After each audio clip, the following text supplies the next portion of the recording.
volontaria della Protezione Civile di Prepotto è morta mentre era impegnata nell'operazione di spegnimento di un rogo nel Cividalese. La donna è stata schiacciata da un albero caduto al suolo, una poliziotta di 56 anni.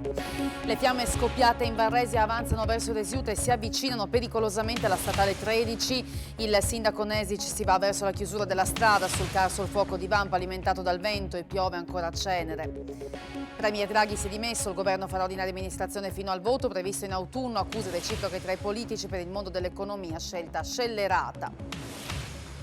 Una donna di Montereale Valcellina è stata azzannata dal proprio cane di grossa taglia dopo averlo calpestato per errore. Subito soccorsa, l'anziana è stata portata all'ospedale di Pordenone.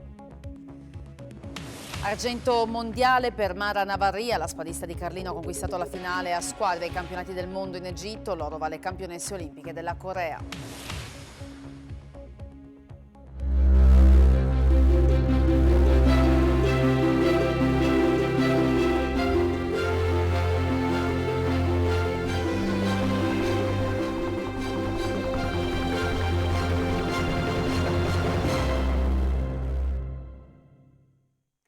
Buonasera da Telefriuli e bentrovati all'edizione serale del nostro telegiornale. C'è purtroppo una persona morta nell'inferno di fuoco che sta sconvolgendo diverse parti della nostra regione. La coordinatrice della Protezione Civile di Prepotto, Elena Loduca, ha perso la vita infatti nel pomeriggio di oggi mentre era impegnata nelle operazioni di spegnimento e bonifica di un incendio divampato nell'area boschiva di Cialla. È stata travolta mortalmente da un albero che si è schiantato al suolo e sono stati inutili i tentativi di rianimarla. È morta mentre, indossando la divisa della Protezione Civile, era impegnata in attività di supporto nella bonifica di un'area interessata da un rogo in comune di Prepotto, una tragedia alla quale oggi pomeriggio hanno dovuto assistere i colleghi volontari che, insieme alla loro coordinatrice Elena Loduca, 56 anni, poliziotta in forza al commissariato di Cividale, stavano operando nella zona boschiva di Cialla. La donna è stata travolta dalla caduta di un albero. Sono stati allertati subito i soccorsi. Sul posto sono intervenuti tempestivamente gli operatori sanitari del 118 con un'ambulanza e l'elicottero. Vani però sono risultati i tentativi di rianimarla. Elena Loduca è deceduta sul posto a causa delle gravissime ferite e lesioni riportate nel crollo della pianta. A Cialla, oltre ai carabinieri della compagnia di Cividale, si sono subito portati il vicepresidente della giunta regionale con delega alla Protezione Civile Riccardo Riccardi, insieme al direttore Amedeo Aristei e alla sindaca di Prepotto Maria Clara Forti. Questa mattina l'assistente capo coordinatrice Loduca aveva prestato regolarmente servizio al commissariato di Cividale. Finito il turno aveva dismesso la divisa da poliziotta per indossare quella di volontaria della Protezione Civile, una divisa della quale andava orgogliosa, tanto che l'anno scorso aveva ricevuto dal presidente Mattarella l'onorificenza dell'Ordine al Merito della Repubblica Italiana per il suo impegno costante proprio in seno al gruppo di Protezione Civile di Prepotto. Lascia il marito ed una figlia. Il questore di Udine esprime cordoglio e vicinanza alla famiglia della vittima. Tutta la Polizia di Stato, scrive in una nota, è addolorata per la tragica scomparsa dell'assistente capo coordinatore Elena Loduca, poliziotta, moglie, madre e volontaria della Protezione Civile. Una vita spesa con entusiasmo e impegno per gli altri, si è sacrificata per il bene della comunità. Intanto continua a bruciare il Friuli Venezia Giulia, con una situazione che è sempre più complicata in Valresia, dove ora il fuoco minaccia Resiuta e la statale 13 Pontebana. Il sindaco ai nostri microfoni ha rivelato che se il fuoco dovesse avanzare ancora, la statale verrebbe chiusa al traffico. Il fuoco ha aumentato di molto il fronte sia sulla provinciale della Varresia in direzione Resia anche Resiuta, e qui dietro di me, vedete benissimo, sta arrivando verso l'abitato di Resiuta e verso la statale 13 che ci obbligherà probabilmente a chiuderla forse non stasera ma al massimo domani mattina, creando ulteriori gravissimi problemi di viabilità. Già la strada provinciale verso Varresia è chiusa, qui rischiamo di bloccare l'unica viabilità fruibile per tutti verso il Tarvisiano e i paesi dell'Austria e della Slovenia. Che mezzi sono all'opera? Qui abbiamo tantissimi volontari, ci danno una mano, ci sono i vigili del fuoco che sono sul campo da ieri, il corpo forestale regionale. Da stamattina abbiamo 2 elicotteri che a tutti gli effetti non sono per niente sufficienti. Il fronte si è allargato, sta peggiorando e avremo necessità di ulteriore aiuto se vogliamo fermarlo in tempi brevi. E intanto resta alta l'allerta sul Carso, dove però la situazione è in miglioramento e una coltre di fumo ha avvolto il Friuli sia nell'Alto Friuli che lungo la costa nella giornata di oggi. 2 Canadair e una decina di elicotteri con centinaia tra vigili del fuoco e volontari della protezione civile. Sono queste le forze in campo per combattere i roghi sul Carso tra le province di Gorizia e Trieste, che da martedì hanno praticamente del tutto isolato il capoluogo regionale. La prima notizia arriva proprio dalla 4 con il Lisert che era stato evacuato circondato dalle fiamme alle prime ore dell'incendio. Il tratto in direzione Trieste, chiuso da quasi 48 ore, è stato riaperto con i pompieri che sono riusciti a ricacciare indietro il fuoco, ora circoscritto. Le nubi di fumo, levatesi dalle fiamme dei 3 roghi in regione, per la scarsità di vento sono scese in pianura, saturando l'aria in diverse zone della regione. A Gemona e Buia è arrivato il fumo dell'incendio in Varresia, mentre tutta la bassa e la costa friulana si sono svegliate avvolte in una nebbia densa e permeate dall'odore acre di bruciato. La situazione per quanto riguarda la tossicità dell'aria non desta preoccupazioni, con però Monfalcone e altri 5 comuni che mantengono l'obbligo di mascherine FFP2 all'aperto e l'invito a non uscire di casa. E intanto, a proposito di qualità dell'aria, l'ARPA regionale sta monitorando costantemente la situazione. Nella notte in tutta la pianura friulana si è avvertito fortissimo l'odore di fumo, che c'è da preoccuparsi? L'abbiamo sentito fortissimo, però abbiamo i dati delle stazioni di monitoraggio della qualità dell'aria della città di Udine e della zona a sud di Udine che ci dicono che i valori sono perfettamente normali e nella media. L'odore di fumo è dovuto a una condizione particolare meteorologica di una forte inversione termica che ha impedito all'aria di risalire, quindi di disperdersi. Quindi il fumo che si era diffuso sulla pianura e sul territorio friulano è rimasto intrappolato e lo abbiamo sentito distintamente durante la notte. L'Isontino che situazione vive? L'Isontino è una situazione un pochettino più importante e problematica e infatti la stazione di Monfalcone, la stazione di Doberdò sono quelle che riportano i valori più alti. Le avevamo già visto nei giorni scorsi e persiste questa situazione, anzi sta un pochettino peggiorando. Anche nella zona di Duino abbiamo delle informazioni relative ai dati misurati con i nostri contaparticelle, sono valori istantanei che servono per capire quali sono le informazioni che dobbiamo dare ai sindaci per le ordinanze e vediamo che sono in peggioramento in questo momento.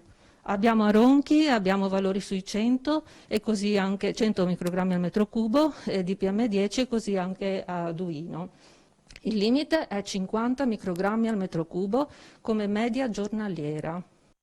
E ci sono anche i problemi per quanto riguarda la viabilità, se l'autostrada è stata via via riaperta nella giornata di oggi. Per quanto riguarda i treni, i tecnici di Trenitalia sono al lavoro per far ripartire i mezzi, i disagi sono stati ancora pesanti.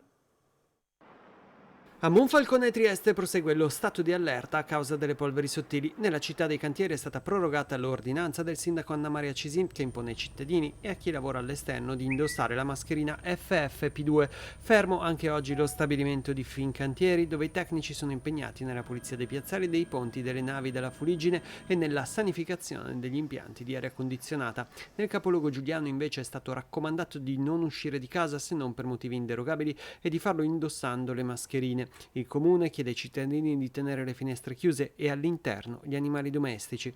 Sul fronte dei collegamenti invece anche oggi i treni non hanno circolato e sono proseguiti i servizi di navetta su ferro fino a Duino, dove i passeggeri sono stati poi caricati sui pullman e portati alla stazione di Monfalcone, da cui partono effettivamente i treni per Udine e Venezia. Attivo anche il trasporto via mare, sempre da Monfalcone a Trieste, grazie a TPL, FVG e al Delfino Verde. Lungo il lavoro dei tecnici di Trenitalia per valutare soprattutto i danni causati dalle fiamme e in questo senso RFI, che gestisce la rete, lavorerà tutta la notte per consentire la ripresa regolare del servizio domani mattina. Passiamo alla crisi politica, perché quella di oggi è stata una giornata cruciale per il governo, il futuro del paese. Il Premier si è dimesso e si andrà ad elezioni in autunno. Draghi oggi è salito al Colle, quindi il Presidente della Repubblica Mattarella ha sciolto le Camere. Sentiamo un passaggio del suo discorso. La politica che si è determinata ha condotto a questa decisione. la discussione, il voto e le modalità con cui questo voto è stato espresso ieri al Senato hanno reso evidente il venir meno del sostegno parlamentare al governo e l'assenza di prospettive per dar vita a una nuova maggioranza. Questa condizione ha reso inevitabile lo scioglimento anticipato delle Camere. Il governo ha presentato le dimissioni. Nel prenderne atto ho ringraziato il Presidente del Consiglio Mario Draghi e i ministri per l'impegno profuso in questi 18 mesi. È noto che il governo, con lo scioglimento delle Camere e la convocazione di nuove elezioni, incontra limitazioni nella sua attività. Dispone comunque di strumenti per intervenire sulle esigenze presenti e su quelle che si presenteranno nei mesi che intercorrono tra la decisione di oggi e l'insediamento del nuovo governo, che sarà determinato dal voto degli elettori. I fatti di ieri e oggi hanno infuocato la politica anche tra gli esponenti politici della nostra regione, tra chi accusa gli altri di irresponsabilità e chi aspetta il voto. Il premier Draghi si è dimesso, le elezioni arriveranno in autunno con una data da stabilire tra fine settembre e inizio ottobre. Diverse le reazioni da parte dei parlamentari friulani, i 5 Stelle tirano dritto. Non votarlo era l'unica scelta giusta da fare. Se avessimo voluto salvare la poltrona saremmo andati avanti come se nulla fosse. Invece abbiamo chiesto rispetto, che però non è arrivato. Abbiamo atteso fino all'ultimo un segnale di apertura. La verità è che in questo governo non eravamo graditi e hanno fatto di tutto per metterci alla porta. Quando la parte più numerosa del palazzo si mette contro il paese c'è poco da fare. Il commento sibillino di Deborah Serracchiani, capogruppo alla Camera. Draghi e l'Italia sono stati vittima del teatrino indegno dei 5 Stelle del PD. Parla a nome della Lega regionale il coordinatore Marco Dreosto. Sandra Savino, senatrice di Forza Italia, motiva il suo no così. Anche in caso di rientro nei ranghi dei grillini, dice, le loro bizze e la loro inaffidabilità avrebbero segnato i prossimi mesi, minando persino la credibilità di Draghi. Per il capogruppo di Fratelli d'Italia al Senato, il pordenonese Luca Ciriani, era questo l'unico esito possibile. Quello che è avvenuto ieri era purtroppo facilmente immaginabile. Noi, quando si è dato l'eleggere Presidente della Repubblica, avevamo detto che era preferibile tornare subito al voto e eleggere un governo forte che potesse durare per 5 anni. Non c'è nessun compiacimento in questo, perché sappiamo che ci aspettano tempi difficili, però c'è anche la chiara volontà di restituire la parola agli italiani, e in democrazia il voto è la cosa più normale e più importante che ci sia.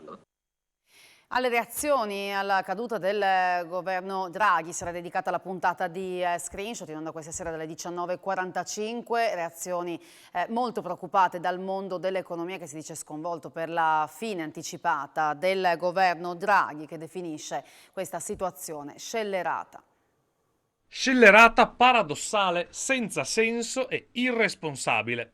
Sono solo alcuni dei commenti del mondo economico regionale sulla crisi politica che a Roma pone termine al governo Draghi, mettendo a rischio una serie di misure e di riforme ideate dall'oramai ex governo per far fronte alla crisi economica. E nel giorno in cui la Banca Centrale Europea alza i tassi di interesse, l'economia friulana si interroga sul futuro. Incomprensibile è per chi alla fine del mese deve pagare gli stipendi, e per i lavoratori che devono ricevere gli stipendi dico che è scellerata, anche perché in ogni caso questa era una legislatura che si sarebbe chiusa naturalmente tra 5-6 mesi e ci siamo giocati l'uomo più prestigioso che il Paese ha in questo momento e di cui in tutti gli altri paesi di cui gode una grandissima reputazione. Dello stesso avviso anche la vicepresidente di Confindustria Udine Anna Mareschi Danieli. Ci troviamo in una situazione più che paradossale. Draghi stava rispettando i target che gli erano stati dettati quando venne messo alla guida del paese. Siamo di fronte a un evento negativo per l'Italia. Auspichiamo che la soluzione sia adeguata a gestire, conclude Mareschi Danieli, una situazione più che delicata che vede un debito pubblico di enormi proporzioni, un'inflazione galoppante, una crisi energetica epocale e un conflitto in corso. A Trieste oggi sono scesi in piazza i lavoratori di Flex, Principe e Wärtsilä, le tre principali crisi che stanno colpendo il capoluogo giuliano. Quasi 1500 persone sono scese in piazza Unità oggi a Trieste per chiedere la difesa del lavoro. A scatenare la protesta organizzata da CGIL, CISL e UIL, a cui poi hanno aderito tutte le sigle sindacali, le tre grandi crisi industriali, la Principe, la Flex e la Wärtsilä, per un totale di 1200 posti di lavoro che a breve potrebbero sparire. I sindacati hanno chiesto alle istituzioni di essere presenti e, ha sottolineato Michele Piga, segretario provinciale della CGIL, se necessario l'intervento dello Stato per privatizzare le industrie strategiche e difendere il know-how italiano. I sindacati sono pronti anche ad aprire lo stato di crisi e da settembre a bloccare la città. Il prefetto Annunziato Vardè ha ricevuto le delegazioni sindacali. Oggi era prevista peraltro la visita della Commissione Industria del Senato, cancellata ieri sera a seguito della caduta del governo. Alla protesta hanno anche aderito i lavoratori portuali e poi era presente il vescovo Giampaolo Crepaldi e il sindaco di Trieste Roberto Di Piazza. Intanto, dopo Fincantieri, anche il colosso MSC è intervenuta sulla crisi Wärtsilä, auspicando in un ripensamento dell'azienda finlandese che ha comunicato la volontà di dismettere una produzione nello stabilimento di San Dorrigo a Trieste. E il terziario ha scarsa fiducia relativamente all'andamento generale dell'economia, fiducia invece per quanto riguarda l'andamento della propria impresa, soprattutto per quanto riguarda il turismo, a dirlo l'indagine congiunturale di Confcommercio. Nel secondo trimestre dell'anno è il turismo a trainare l'economia del terziario. Per 7 imprese su 10 clienti sono in aumento. Il clima di grave incertezza del periodo impatta sì negativamente sulla fiducia delle imprese del terziario riguardo all'andamento generale dell'economia, ma c'è la fiducia nell'andamento della propria attività. Abbiamo un andamento del terziario dove, soprattutto in funzione di un turismo sia balneare ma anche montano estremamente positivo, intorno a questo girano tantissimi altri settori.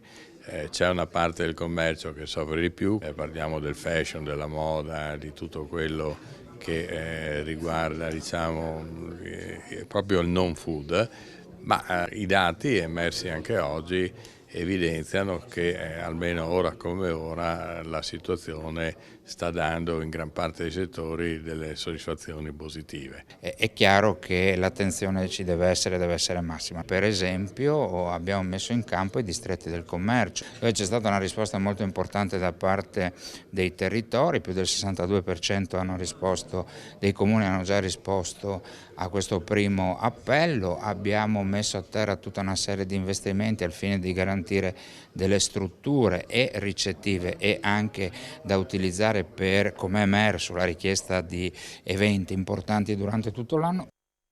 La cronaca: una donna di 79 anni è stata azzannata al collo dal proprio cane, è successo questa mattina attorno alle 8 a Malnisio di Montereale Valcellina. Il cane è un American Staffordshire. L'anziana, scendendo dal letto, deve aver pestato per sbaglio l'animale, che ha avuto una reazione immediata ed imprevedibile. È stato il marito della donna a chiamare i soccorsi e nel frattempo a chiudere il cane di 1 anno in una stanza. La donna è stata soccorsa dal 118 e portata in ambulanza all'ospedale di Pordenone in condizioni che non sono gravi. Il cane è stato prelevato dagli operatori dell'associazione Mi Fido di Te e condotto al canile di Villotta. Sull'episodio indagano i carabinieri di Montereale. Vasta e complessa operazione della Polizia Locale di Trieste, che ha sgominato una rete di trafficanti che smaltivano rifiuti in maniera illecita. 10 persone indagate e alcune discariche abusive intercettate. La Polizia Locale di Trieste e la Forestale di Cervignano, con il coordinamento della Procura della Repubblica del capoluogo giuliano e il PM Federico Frezza, con la direzione distrettuale antimafia, ha bloccato una rete che smaltiva in maniera illecita materiale inerte. Le indagini sono partite dalla segnalazione di movimenti sospetti di furgoni che scaricavano il materiale nella sede della Calcestruzzi Trieste SRL e dai primi appostamenti in 2 giorni. 10 veicoli non risultavano in regola con l'iscrizione all'albo nazionale dei gestori ambientali prevista per legge. La procura quindi dava il via ad ulteriori accertamenti proseguiti lo scorso marzo e aprile, dai quali risultavano ulteriori 30 carichi non regolari. Gli inerti venivano in parte trasformati in calcestruzzo e in parte, circa 450 tonnellate, portati in maniera illecita nelle discariche di San Vito al Torre, una vecchia cava non più autorizzata nemmeno al ripristino ambientale, Versa e Campo Formido, chiusa addirittura nel 2008. Alcuni articolati fermati per i controlli esibivano inoltre documenti falsi. Nel corso delle indagini era emerso che anche la forestale di Cervignano era sulle tracce dell'organizzazione e oggi il lavoro congiunto ha portato al sequestro a Trieste di un camion, 2 ruspe, un enorme quantitativo di rifiuti e materiale triturato. La forestale invece ha sequestrato la cava, la discarica e un autoarticolato usato per il trasporto dei rifiuti. Dall'ambulatorio medico di Dogna è sparito il defibrillatore, l'unico dispositivo a disposizione della piccola comunità in caso di emergenza. Potrebbe trattarsi di una goliardata commessa da qualche ragazzino. Sul caso indagano i carabinieri della stazione di Chiusaforte. Il taglio ai vitalizi degli ex consiglieri regionali passa al vaglio della Corte Costituzionale. L'avvocato Paniz ora toccherà alle pensioni, i cittadini si preparino. Il taglio ai vitalizi degli ex consiglieri regionali del Friuli Venezia Giulia non è incostituzionale. Lo ha stabilito la Consulta con una sentenza depositata oggi in risposta all'eccezione di legittimità sollevata dal Tribunale di Trieste. La riduzione dell'assegno mensile, dal 6 al 15% fino a giugno 2019, era stata voluta dalla Regione con la legge 2 del 2015. Contro la legge erano ricorsi una cinquantina di ex consiglieri regionali, affidandosi all'avvocato bellunese Maurizio Paniz, ex parlamentare per 3 legislature del Popolo delle Libertà. Una sentenza simile è stata depositata in merito ai vitalizi degli ex consiglieri del Trentino poche settimane fa. Con queste sentenze, commenta l'avvocato Paniz, la Corte ha stabilito che esiste una soglia oltre la quale i trattamenti delle persone abbienti possono essere ritoccati a ribasso. Stiamo parlando, continua, di assegni mensili non elevati tra i 2.500 e i 3.000 euro. Ne prendiamo atto, ma questo criterio finirà per applicarsi a tutte le pensioni. I 18 milioni di pensionati italiani si preparino, conclude. L'ultimo bollettino Covid per quanto riguarda la situazione nella nostra regione dice che sono emersi 1983 nuovi casi a fronte di 5.872 tamponi antigenici, 2.595 molecolari, 4 le vittime, una in provincia di Udine, una in quella di Trieste, 2 a Pordenone. Sono 9 le persone ricoverate in terapia intensiva, 289 nelle altre aree mediche, ma vediamo il trend settimanale secondo i dati di Fondazione Gimbe. In Friuli Venezia Giulia anche questa settimana prosegue il trend di aumento dei nuovi casi Covid, ma con un'incidenza decisamente inferiore rispetto all'ultimo mese. L'analisi della Fondazione Gimbe infatti indica nel periodo tra il 13 e il 19 luglio una variazione del 7%, in ulteriore flessione rispetto al 17% di 7 giorni fa. I positivi ogni 100.000 abitanti salgono a 2.043, erano 1.857 la scorsa settimana. Sul territorio la più colpita è Gorizia con 1.210 casi ogni 100.000 abitanti e un aumento del 28,7%, seguono Trieste a quota 1153, Pordenone in calo del 4,7% a 1108 e chiude Udine con un aumento del 6,4% a 1040 casi ogni 100.000 abitanti. In merito ai ricoveri si segnala un'importante risalita negli altri reparti, l'occupazione dei posti letto Covid ordinari sale al 22,6%, era il 15,7% la scorsa settimana, mentre aumenta in modo più contenuto quella delle terapie intensive al 4%, era del 3,4%. Sul fronte delle vaccinazioni, dopo l'apertura delle agende a tutti gli over 60, il dato regionale si attesta al 6,6%. In merito alle terze dosi, invece, la regione registra un 12,3% di persone attualmente vaccinabili che non hanno ricevuto il richiamo. A Udine partirà entro il 2023 il cantiere per l'ascensore al castello. 334.000 euro per la progettazione di un'opera dal valore di quasi 3 milioni di euro. Altro passo avanti compiuto nel futuro cantiere dell'ascensore del castello di Udine con la conclusione dell'indagine archeologica successiva alla perizia geologica. L'amministrazione di Palazzo d'Aronco ha potuto pubblicare così il bando di gara alla creazione del progetto da 334.000 euro per arrivare ai 2,8 milioni stimati dal primo progetto di fattibilità. L'idea della giunta è la costruzione di un nuovo corridoio all'interno del rifugio antiaereo di Piazza Primo Maggio per arrivare accanto al pozzo nelle vicinanze della casa della contadinanza sul versante est del colle e che farà il paio con l'ascensore parallelo tra Piazzetta Marconi e la biblioteca Ioppi. Siamo molto soddisfatti, ha commentato il sindaco Pietro Fontanini. Il nostro obiettivo è valorizzare ancora di più il castello in modo da renderlo accessibile a turisti in ogni modo possibile. Più di metà dei fondi per la realizzazione dell'ascensore sono garantiti dalla Regione, mentre l'idea definitiva del costo dell'opera arriverà solo dopo la presentazione dei progetti. 303.000 euro a disposizione di Pordenone e Cordenons per un progetto contro il fenomeno della guida sotto l'effetto di alcol o droghe. Pordenone e Cordenons dicono no alla guida sotto l'effetto di alcol e droghe. Debutta Vado al Sicuro, un progetto che grazie ad un contributo statale di 303.000 euro permetterà ai 2 comuni per un anno di organizzare iniziative di prevenzione contro fenomeni pericolosi sempre più diffusi tra i giovani. Vado sul Sicuro fa in modo di utilizzare questi 303.000 euro a disposizione della comunità per un'attività di prevenzione, campagne di educazione e anche campagne di controllo sul territorio per evitare che le persone, soprattutto i più giovani, si mettano alla guida quando non è necessario o quando non è il caso di farlo, ovvero con condizionamenti da sostanze alcoliche. A disposizione ci sarà anche un simulatore. Con questa iniziativa vogliamo non solo affiancare alla prevenzione e alla repressione della guida in stato di alterazione psicotropa o di alcol, anche una campagna informativa. Ecco perché metteremo non solo le pattuglie insieme alle ambulanze nelle strade principali per i controlli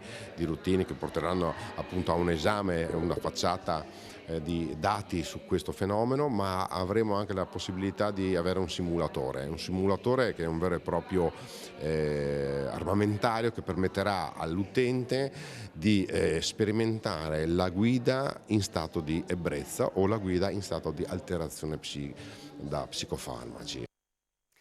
Ai mondiali di scherma arriva un argento per l'Italia, tra le azzurre anche la spadista di Carlino Mara Navarria, ne parliamo tra poco a Sport FVG, spazio anche all'Udinese impegnata in una amichevole importante, un test contro il Bayern Leverkusen con i bianconeri al momento sotto e con un infortunio. Tra poco a Sport FVG tutti i dettagli, grazie per aver seguito il nostro telegiornale, a voi una buona serata.